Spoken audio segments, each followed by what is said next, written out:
تو نمیدونستی ولی فقط با یک انار میتونی تمام رودت رو پاکسازی بکنی.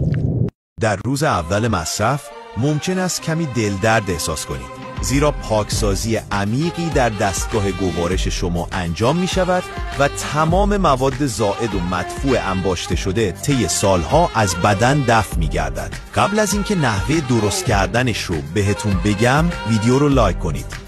نیاز دارین به یه انار رسیده، اونو 4 قاچ می کنم، داخل یه قابلمه 3 لیوان آب می ریزیم، انار رو با پوست بهش اضافه می کنم، در آخر هم یه قاشق آب لیمو طبیعی اضافه می کنم بهش، 20 دقیقه میذاریم جوش بخوره.